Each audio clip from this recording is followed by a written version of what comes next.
Hey guys, welcome to episode 9 of the Trevor May podcast. This week we have Jake Lyon on the pod talking about what it's like to play video games at the professional level.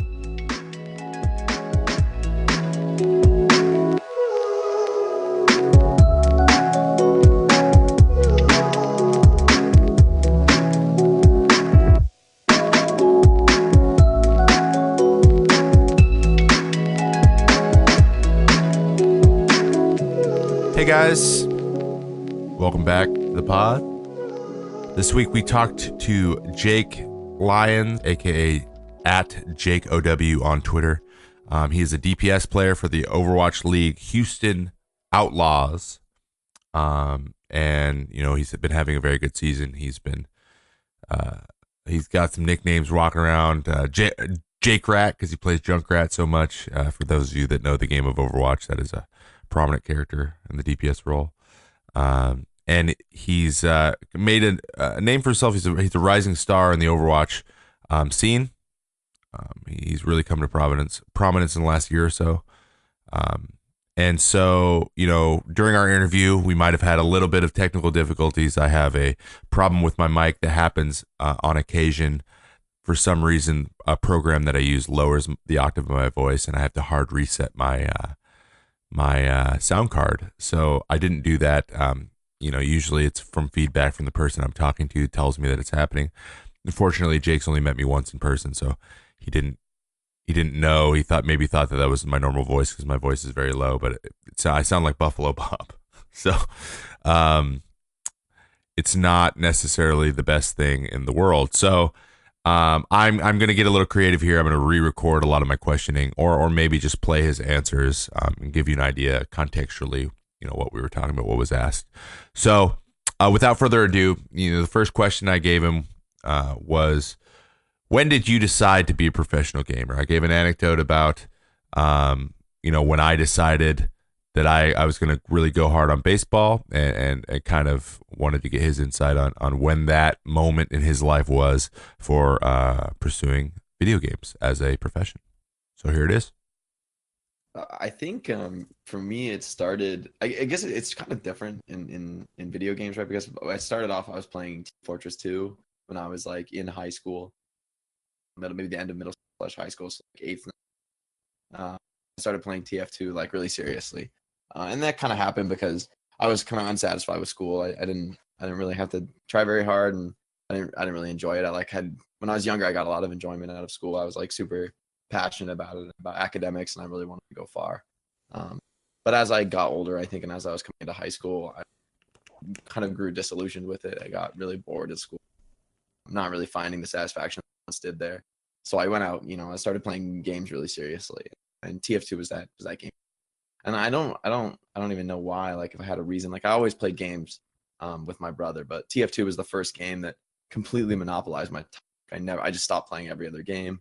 Only played TF2 because I wanted to be competitively successful too. Even though there was no, even if you were literally the best player in the world, you're not quitting your job.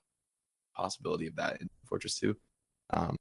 It was I actually remember I was playing in a practice mode against one of the best players at the time, and he just 20-0'd me. I was like 14 years old, just getting completely blown out of the water.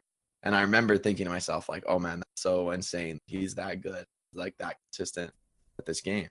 And I was like, I want to try and do that. Like, I want to see if maybe I can do that too. And I think for me, it was kind of like a way to test myself, like, because games were, I like the anonymity of it, that, it's kind of just like whatever you put out there. No one knows who you are, what you're like. What they know is like what you can do in the game. It's like just everyone has the same tool. You just choose to use them however you want to. And those choices will make you good at the game. And that excited me because I was never really huge into sports. Like I tried a bunch of team sports growing up. I didn't really find anything I was really passionate about. The one sort of physical activity that I've really done my whole life has been rock climbing. So I think maybe that formed gaming in a weird way, because I've always really enjoyed like that feeling of testing yourself and pushing yourself further. Although it's not really a competitive environment, you're just competitive with yourself. And I think I found that same thing in gaming, trying to be the best version. So I played TF2 for a few years, and I had some competitive success. I made it to the higher divisions of the competition, but of course there was never a prospect for being a professional. So I never really made that extra step of commitment. Of course, being in high school and everything, it wasn't really on my radar as like, making decisions like that. I was like, well, I'm going to go to college and do that, and then I'll make real decisions. So I just didn't think about it honestly. It was just my passion that kind of grew from nothing. And in hindsight, I think the fact that I didn't have to think about it and then I still kept investing all my time in it was like a big indicator that it was something I should look to do. And I knew, I think at that point that I wanted to do something around. But it wasn't until college and the Overwatch actually got announced when I was like in my sophomore year of college that I was like, this is it. Like if I want to do this, if I have a chance to do this, it will be with Overwatch, and there won't be no other chance. Because Overwatch was similar to TF2, and I already spent 5,000 hours getting really good at TF2. So I was like, well, I have a pretty good head start probably on most people playing Overwatch, except of course people who got into the beta, which I did not. Um, so maybe that even pushed me even further, because when I did get the game on launch day, it was like from day one, my mindset was like, this is like, well, if I have a chance to be a professional esports player, then this is it. So like, let's just see if it's a possibility for me. I don't know if I ever really had that expectation that it was like gonna work out. It was more like I, was down with the process, and I wanted to see, I was like, well, I can't really imagine a better job than this in terms of what I want to do and what I'm passionate about. So let's give it a shot. I kind of assumed maybe that I would fail, or was okay with the possibility of failing, because I knew that, there were a lot of other places in the industry that it was just something I was excited about doing. And then when Overwatch did come out, I started playing it basically 24/7. I was actually studying abroad in Amsterdam when it came out, and I only had my laptop. So I like boot camped my laptop to Windows and started playing on a Windows partition on like the worst possible settings in Overwatch, the lowest res, 30 FPS. Oh But wow. I still really love the game. I actually got to top 500 in Europe during those few months I was abroad on my laptop. So that was, I think, the biggest moment. Okay, well, if I can get top 500 on 30 frames per second playing Winston, then I can probably, do well in this game. I can probably succeed if I like have the right tools and put the right work in. So I think maybe that was the big moment, like realizing that it was possible. And then, soon after that, hearing the rumblings about Blizzard making a really big investment in Overwatch competitive. At that point, the Overwatch League was a little more of like a meme or a dream than a reality. But I think it was enough. It was like a possibility, something to look forward to. So at that point, I started really, like when I got back to school, I started really investing all my spare time into Overwatch and getting better. I would go back from class. That was the first experience of having like really good time management. I like scheduled all my meals, scheduled my homework time. I'd never done that my whole life because I never really needed to like to work that hard in school. But I actually started working that hard because I figured I needed all those extra hours to get practice time. It kind of killed my sleep schedule and my social life, but I guess it was worth it. I then went on a little bit of a tangent talking about, as I am wont to do, talking a little bit about a lot of the really interesting parallels between, baseball and esports, and we'll just dub it esports for now, in general, and how at the end of the day, it's entertainment, and without people watching and people enjoying the content we are creating, because that in the end that's what we are doing. We're not building anything, we're not creating any sort of physical like that's not what our role is. Our role is for enjoyment, and watching people compete at a higher level than you could probably compete is very, very, there's something about it that is very fun to watch. So we made a really, really good we kind of got on the same level there, and that's kind of where I was going, just trying to make the parallels of like there's so many things, even though intrinsically the differences between what we're doing are different, it's all within the same kind of template and the same idea, and invokes the same type of emotions. And this was his response. A weird thing to reconcile. I liked what you said though about similarity of it all in terms if you're a competitor, because when you realize it, it's like everyone, striving towards the same infinite goal, right? Getting better at the game. Of course, there's no real limit to what that means. So, it's like what sacrifices are you willing to make? You start thinking, well, what sacrifices is that guy gonna make? That guy, that girl, she's gonna make a lot of sacrifices. Well, maybe I gotta keep up, And that, I think, that competitive mindset is what leads so many people down the same path of like, what can I do to be better? And really, really, like I've been like adjusting my sleep schedule, eating better, working out more, with the exclusive goal in mind of like, yeah, there's some side benefits to like making healthier or whatever, but I'm mostly thinking about how this is going to help me perform Absolutely. and do better, right? It's like shaping my entire life. It's not just the time I spend playing the game. It's like everything else around that is sort of being min-maxed to give me maximum effectiveness. So I don't know if you caught it there, but he used the phrase min-max, which I haven't used here on the podcast yet, but it basically, for those of you that don't play video games or haven't put a lot of time and effort into video games, it basically is the idea that because a game is put together in a series of ones and zeros, there is a 100% efficiency on how to win the game. So if you really think about it, the architecture of a level, it's a series of units. It's how it's made, right? And so there is a perfect path that gets you somewhere the fastest. There's a perfect, there's a perfect way, if you're creating a base or something, to maximize the space you have to create the most effective base to win the game. Like that, that's ideals that people who play video games and like really, really want to do them really well. That is the concept that is employed, because video games are just math.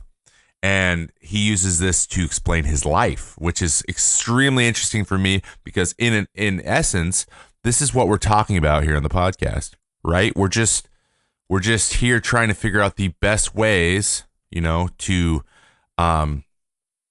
maximize our potential, both physically and mentally. And so he explains sleep schedule, figuring out the best ways to maximize what he's getting out of his sleep for his reaction times, which reaction times are similar to like physical energy I have. That's kind of the currency he uses to gauge how effective he is physically in a match. Mine might be like, leg fatigue, arm fatigue, all those things are components that but he uses reaction time, like mental acuity, right, as kind of one of those markers for himself, which is which is so great because it parallels perfectly. It's just different. So, the concept of min-max is really interesting to me as well, and I kind of extrapolated this during my portion of the conversation here, is just talking about how exciting it is for me to look at people who play video games extremely competitively, how easily picking up the concept of min-maxing and then making sacrifices and adjustments in their life to get the most out of what they're doing is an easy transition if it is being applied to a video game, because it's already a concept that they've been doing to the game in order to get as good as they've been. So it literally translates. There is a difference. Like, people who are technically really, really good, because games are based so much on strategy, there's so much strategy involved in them inherently because of the way that they're made. You can only go so far on talent, right? The same thing in pro sports as well, maybe a little bit differently. There is actually, because it's more of a simple game, quote unquote, that you can get a little bit farther in talent, I think, in actual physical sports. Gamers have to immediately start looking at small, tiny advantages that they can get within the confines of their lives and their game. And it's super interesting to hear him use that terminology, because I think that there's a lot of really exciting stuff out there that's going to happen here in the future, that are built around this min-max concept that kind of start separating really great esports players from the good ones. The same way that the last 100 years in professional sports has kind of defined a lot of those elements that define good from great as well.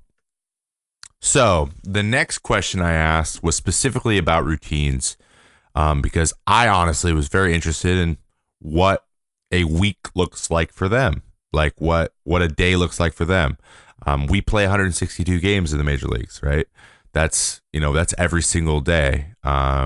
Their schedule's a little bit closer to NFL, right? There's one day off a week. It's always the same day, pretty much, and they know exactly what days their games are going to be beforehand, and they play two matches, two 2-hour matches a week. But the practice is the fatigue part. So basically, I just said, hey, man, what kind of routines do you have? And what does a week look like to you? Or what does a day look like to you? And this is what he had to say. Yeah, one thing I've been working on is like deciding when to go to sleep and wake up like the night before, based on how late the game is. Like I'll try to wake up like maybe 6 to 7 hours before I play. So to get like peak effectiveness in my day. We've actually got these like sleep trackers that give us like predictions on how what our reaction time will be on at like a certain point in the day based on our sleep over the past few days. So like what's our peak based on when we woke up and when we went to bed, like what's the peak time. So I'm trying to like sync that peak time with game time. So the when I wake up is not exactly the same every day, especially on match day. I change it a lot more on match day than I would for practice. On practice days, I try to be consistent, but on match days, I try to adjust. So I'm hitting that peak, and then from there, it's just like for me, I just try and take it like super easy that whole day. Like I don't want to make any decisions. I don't want to think. I just want to be like totally relaxed. Don't even want to think about the game or like strategy or anything. I'll save that for like a few hours before the game, to start like getting focused, getting ready. So like the early part of the day is just have a chill ritual. I get a bagel, some coffee, just take it easy for the first part of the day, and then once it comes closer to match time, obviously going into the venue, warming up. Usually we'll play some practice. Hopefully we'll play like practice games with the other team. Sometimes if you have the earliest match, no one wants to play warm ups with you because it's just too early. So you end up doing like in house with your team, which is fine. So just trying to get warmed up though, play the game, feel good.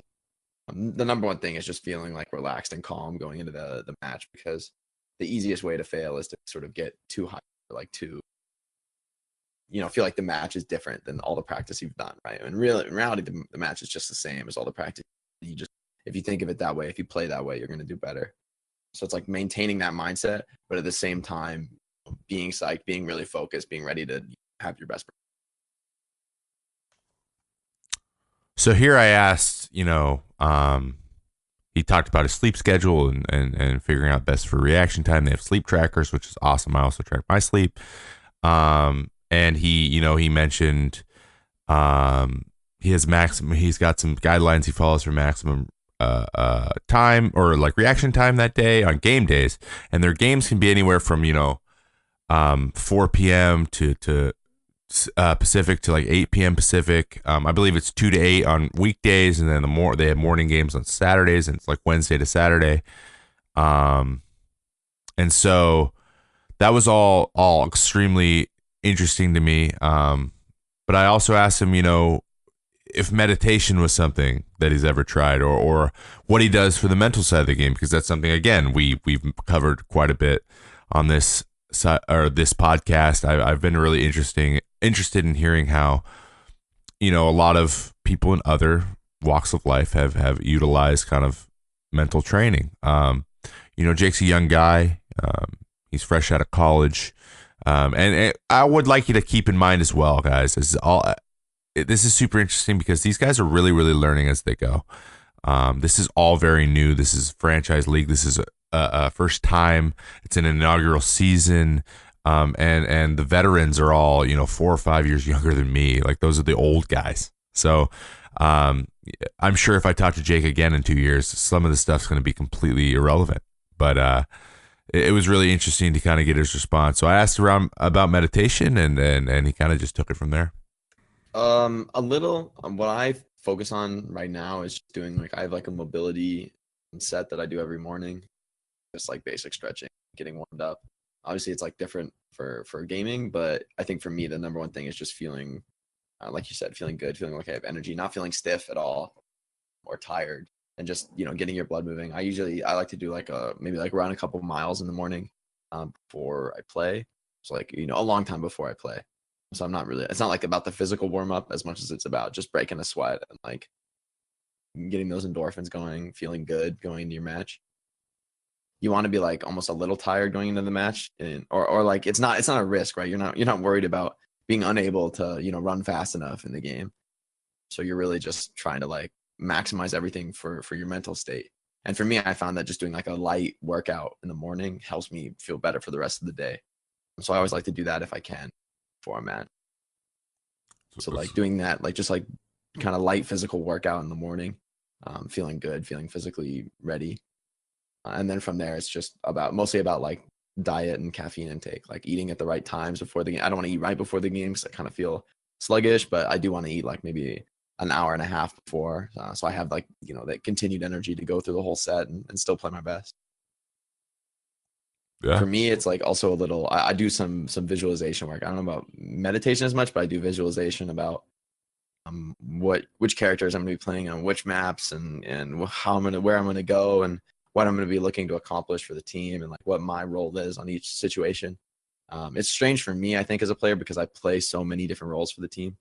Like I change like almost every map. I play like maybe 5 or 6 different characters throughout the set, and most people would play maybe between 1 and 3.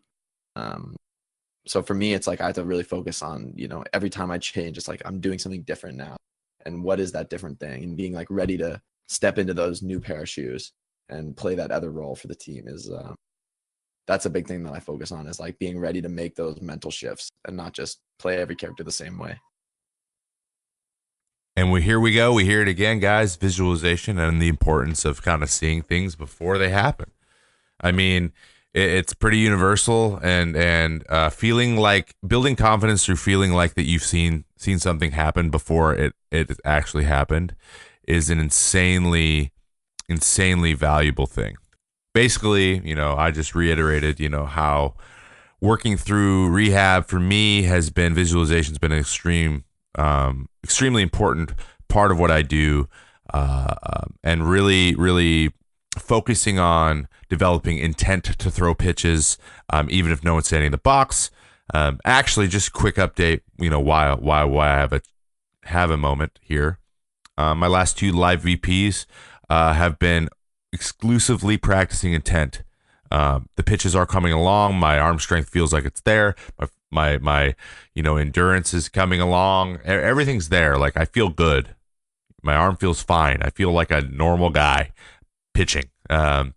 But I just need to make sure that, because when you've been out of the game for as long as I've been out, you forget what it's like mentally, how you move through a game.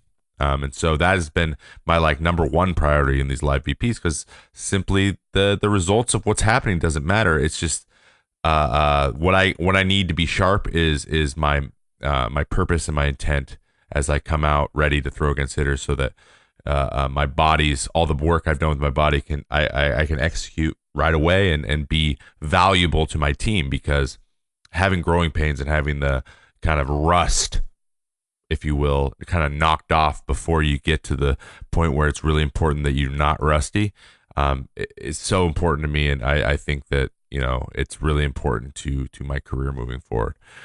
But anyways, my next question for Jake revolved around streaming. It's been in the news a lot lately. You may have seen my stream team mate from Luminosity Gaming, Ninja, on CNBC a couple weeks ago, talking about his recent success being a Fortnite streamer. And that game has kind of just taken over if you've seen anything anywhere. But it's become really in the forefront of kind of pop culture now. A lot of really big, people who are famous for other things are now starting to play video games, take them seriously. It's kind of a wave that come along, and streaming is just kind of an automatic branding element that comes along with being a professional gamer, because that's something that people want to watch. You have the ability to kind of create your own personal brand in parallel with your professional brand. And it's interesting, a lot of these guys who are in the Overwatch League developed their streams before they became players in the Overwatch League. So What I asked Jake was, how do you reconcile making sure that you're representing your organization well and your professional self well, and also maintaining your own personal brand, your own personal stream, and really trying to be cognizant of how those two things mesh and do it well. So here's what he had to say.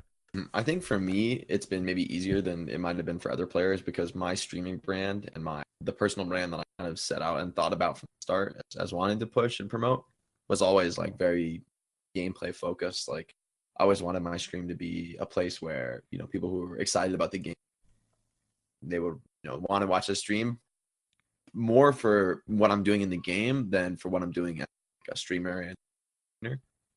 But in doing that, I kind of like made what I do as an entertainer, as a streamer, synchronized with what I'm doing in the game. So I'm trying to focus on what I'm talking about is what's going on in the game. What I'm learning, what I'm thinking about. Giving people that feeling like they're understanding what I'm thinking, what I'm going for, and what I'm looking to accomplish. Not just in the micro level in game, but also the macro level. Like, I'm playing this hero a lot, practicing these skills, showing people my warm up routines or my practice regimen. And I think that the stream has really responded to that. People really like that kind of content because so many people are Overwatch players. It's like definitely my stream is an Overwatch stream. And if I stream another game, I'll get like way less. But I'm not worried about that. Like that's sort of what I set out to create from the start. So for me, I think it's a little easier because I never, it wasn't really, I think like the way some players stream is like they have a very unique stream and it's about like their entertainment that they're producing. And that's good and that's fine. But for me, it was, I didn't feel like I had to make a huge switch. I definitely did. I do feel some like pressure in a sense to be a role model, but it's less about the brand for me and like Overwatch League brand representative and more about just realizing realities of the fan population for esports is like there's so many kids. So there's just a lot of kids, and not that everyone who watches esports is a kid. Like the average age of a viewer is 21, but when the average age is 21, that means there's a ton of 12-year-olds, right? Just like any other professional sport, but maybe a little bit more for esports. It's like skews definitely younger. So feeling like making that recognition that when I'm playing a live game and like a lot of people in the audience are young kids, that I'm realizing when I'm streaming it, there's a good portion of that in the audience. So I'm thinking about not just what do I want to do, like making my stream, making my content, making my brand, but also realizing there's like a lot of kids who look up to you. And that's like a very weird burden. It's not something I ever thought about, I guess, until, the Overwatch League and things really blowing up. But recognizing that people see you as a role model, even if that's not really how you see yourself. And I definitely feel like there's a responsibility to that. So I've been trying to like, curse less and like not be toxic and like set a good example because I didn't think about this, but realizing once my stream made it big that, that is a big, people look to streamers to like set norms for behavior, especially if you're a pro player. Well, they watch people play Overwatch on Twitch and then they play Overwatch themselves. It's like, it's unsurprising that you would recreate the same behaviors that you see on a stream. And I think that happens to everyone, right? Like even me, if I'm watching, I'm focusing on the gameplay aspect of like doing what they do on the stream. Like, oh, that's smart, that tech. But it applies just as well to like how you talk to other people in the team and how you think about the game. So I'm trying to like model the best version of myself, I guess. I then came in and talked a little bit about the interesting dichotomy between things that are kind of acceptable on Twitch, or not acceptable, but borderline acceptable, or easily shrugged off, that taken out of context is very, very controversial out there on Twitter or in the real world. And so, we basically came to the conclusion that just staying away from a lot of that stuff and not being too quote unquote memey is the best policy when it comes to that. And that's something that, me, myself being a streamer as well, I use profanity. I'm going to be honest. And I swear quite a bit, but I try not to be malicious to any human being. I don't think that's the way I am. But it's something that even me trying to be myself, but also be, a little bit more, cognizant of who may be watching it's a hard thing to do when you're in your room streaming. So I can identify with that. But I think Jake's one of the best ones at doing that and being very educational, never really getting to an angry place. And it's a great stream to watch. But the next question I had was, when was your holy cow moment? Like your, oh crap, this is all happening, and being a big leaguer is really a thing now, and this is what he said. I think for me, it was actually the World Cup that was like that breakthrough moment for me. Um, Maybe because it kind of combined all the anxiety and anticipation of the Overwatch League, of like every pro player is like, I want to make it and I don't want to not make it, basically. I want to be one of the people in the league. And at the time, I was definitely like a borderline player. When people were starting to sign players and that the initial signing was open. But being on the World Cup team, I felt like was my real chance to show people that I was like a good player and I could compete at the highest level.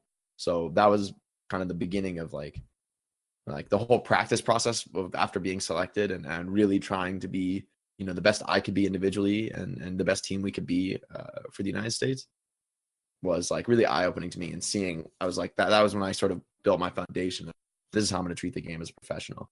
Like, even though I was on other competitive teams before, I was like still in college and stuff. So, I was doing it, but it was more like a side gig than being a real professional. And I think being on Team USA, living in the LG house at that time, and so basically just putting all my efforts into the game and being better,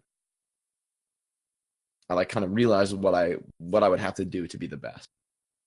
And competing at the World Cup, I think, against South Korea was a huge moment for me, because the crowd there was absolutely insane. I replied that I was there and that Kate was with me, and she said she didn't know what the heck was going on, but she had a great time. Exactly. And I think that's like the biggest positive for esports, is that finally it's the production is at a level where it's breaking through to people who maybe haven't ever played Overwatch before. They can still get excited about it, just the same way that somebody who hasn't ever played competitive baseball before can get excited about. Exactly. A huge moment for me, I guess, it was like being in the World Cup stadium, the whole surround of fans. And then I think I had a personal moment of reckoning there, because obviously we lost. I didn't feel that bad, I guess, because I did, after the end of the tournament, I was like, I feel like we got second place. But doing the best of anyone against the South Korean team was, I was happy that we had come close, I guess, because I knew we were like the pretty severe underdogs, because they had put two existing teams together. They were not messing around, making the most competitive team possible, and we were kind of a mishmash of like the best players they could find. But I think maybe it was selfish, but I felt like at least I had good games. I felt like I had done my best for the team.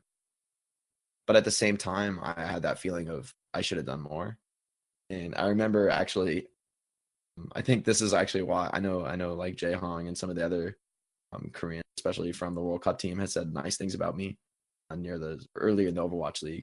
And I actually still think that originates to the day after we lost. I came back to the practice area and I was just practicing while other teams were continuing to compete. And I remember I was like, all the Koreans were like standing behind me watching like the South Korean team, when I was just like playing against bots and doing my training regimen. And I think that was a big moment for me of realizing, like, this is what it is, like you have to take that loss and then get right back in. And like, I can't slow you down, even though you put your heart into it. And like, when you lose, it's crushing and you feel terrible, like you failed personally.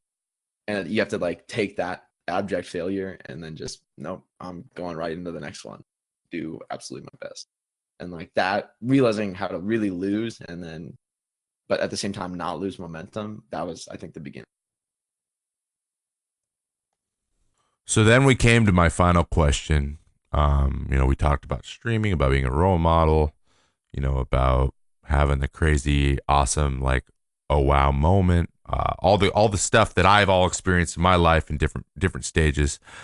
But the thing that's so interesting to me is the next group of gamers that they're going to play professionally are looking at these guys and going to follow their example. He's going to become a veteran. So I asked Jake, if you could give a piece of advice for young kids, or guys maybe a little younger than you that are all hoping to kind of be, in your shoes someday, what would you tell them, and what do you think? What do you think the golden rule is? And this is what he said. I think the best advice I could give is that, it seems like the reason I'm a pro Overwatch player is because I spend all my time playing Overwatch, and it makes me really good at Overwatch. So that's why I'm a pro player. But I really think like the more deep reason that I'm a professional player is that I have the skills to like manage my time effectively, like commit to a practice schedule that didn't like ruin my lifestyle, that I was like able to do other things in my life like school and work jobs, do extracurricular activities in college and stuff, and have a social life. Like finding that balance in my life is what made me so good at being a professional. And I think that if I had just like rushed right into it and been like, I'm just playing video games only until I'm a pro, like that would have been a failing strategy. The actual good strategy is to become a balanced person. Don't drop out of school. Don't like quit all the other things you're doing in your life. Find a way to do both. And when you actually make yourself, like when you're putting maximum effort like that, like you're trying to succeed in multiple areas at the same time, you'll get even better at the one that you really care about. So just don't think that it's all about the hours. It's about how you invest those hours. And learning how to do that the right way is something that you can only learn from like doing a bunch of different things in life, trying all those things, really putting effort in all those different things. Don't be like single-minded about it, because it's actually you'll get lost in it, and you won't really have the skills to succeed if the only thing you've ever done is play video. Just the same way that you wouldn't have the skills to succeed in baseball if it was the only thing you'd ever done. Right? Like, the experiences from your whole life inform your ability to succeed there. So don't make your whole life about one thing, or you don't have any perspective. And I thought that was very sound advice from Jake, man. It made a lot of sense to me that I was able to find what I actually wanted to do and what I wanted to commit myself to doing by trying a lot of different things and kind of feeling out where my best opportunities were and where my best skill sets were. And that's where I that's how I ended up here. You don't know, what you want to sacrifice for unless you've tried a lot of different things. And then over time, you find yourself, the things you keep coming back to and keep enjoying and finding that it might be your calling. The more often that happens, the more apt you are to make sacrifices to achieve that goal. And it's not something that just happens one day and you drop everything to do it without a lot of thought, a lot of exploration. And for young kids, I would give that same piece of advice. It was really, really phenomenal to hear out of his mouth. Again, another parallel between, a world-class competitor in Overwatch and a world-class, competitor in baseball, and seeing those parallels again. So that concludes episode 9. I just wanted to thank Jake again for being on the pod. It really does. It really is cool to get another perspective, outside the game of baseball. Guys, we are looking into getting a bunch of different people from walks of life and getting a lot of their inputs on a lot of these same questions. The forum is coming together. I'm feeling so good about where we are and how this thing is all going to shake out. And it was a super fun episode, even though my voice was just messed up and I had to re-record everything. But I think we did it. So thanks again for being here and hanging out. If you want to check out Jake on the internet and one of his many social sites, twitch.tv/Jake OW is his Twitch, and Jake OW on Twitter as well. I actually do not know his Instagram, but you might want to check Jake OW to check if you can find him on Instagram as well. So thank you very much for being here, guys. As always, hit the little subscribe button, hit the thumbs up if this is being listened to or watched on YouTube. Don't forget to leave a review. 5 stars, please. Have a great day, guys.